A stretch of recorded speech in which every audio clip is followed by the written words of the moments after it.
Hi, my name's Sam Dyer and welcome to the Life More Powerful podcast. In this episode, I'm going to talk to you about why you should mind your language.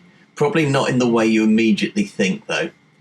Nelson Mandela said, if you can talk to a man in a language he understands, that goes to his head.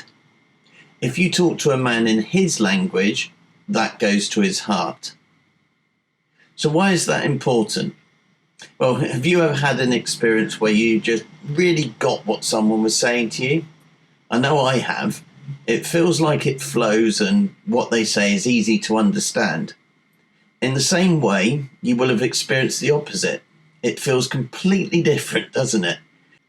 It can feel almost as though your brain is kind of like tripping up by trying to understand exactly what they mean. Wouldn't it be better if you could really get across what you want to say when it really counts? You could be writing an email or having a difficult conversation with someone. You might be in sales or presenting to a group. Often we think of what to say, less often we think about how to say it. Now, each of us has a preferred set of language that we use, which is sensory based. So you've got visual, words relating to the sense of sight. You've got auditory, words relating to the sense of sound. Kinesthetic, which are words relating to the sense of touch. And audio digital, which are words relating to internal dialogue or self-talk.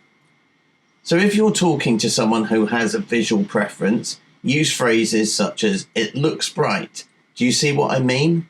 Let's not take the shine off it. If you're talking to someone who has an auditory preference, say things like, are we singing from the same hymn sheet? That sounds great. Does it ring a bell? Someone with a kinesthetic preference will use words relating to feeling. Now that's both in terms of touch and emotion. So say things like, how does that feel? What's your gut feeling on this? And let's push through. An audio digital preference can be a little harder to pick up. For those people, use phrases such as, consider this, the next logical step, let's analyse. Now, I can totally understand if at this point you're thinking, how the hell am I supposed to do all this? So how do you really understand someone's language preference and how do you cater to a group? To understand someone's language preference, you need to listen. And I do mean listen, not just hear. So often we only listen so that it becomes our turn to speak. Sometimes we don't even wait for our turn, do we? So practice active listening. That's when you listen attentively. You listen to understand. You'll soon be able to recognise the language preference of the speaker. Now bear in mind that it is a preference, not an absolute. So you will hear a mixture of sensory-based language. And yet, which is the one that shines brightest? Did you notice the visual language that I just used then? Shines and brightest, they're both visual language. What do you do if you're addressing a group? If it's a group, it makes sense that there'll be a whole range of different language preferences, doesn't it? Absolutely. So, what do you need to do? Mix it up. Become aware of your own language preference and then add other phrases using different language.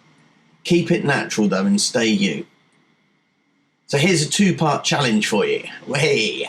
Part 1, look back at your emails over the last couple of days or so.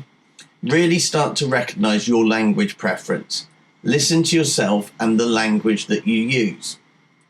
Part 2, pick 5 people who you have regular communication with. Using whatever intelligence you can, so that's conversations, emails, texts, whatever it might be, work out their language preference and start using more of that type of language with them. Then you can start to really see what difference does it make. What difference does it make to them? And what difference does it make to you? Again, remember what Nelson Mandela said. If you talk to a man in a language he understands, that goes to his head. If you talk to a man in his language, that goes to his heart. Thank you for listening. My name's Sam Dyer and you've been listening to a Life More Powerful podcast.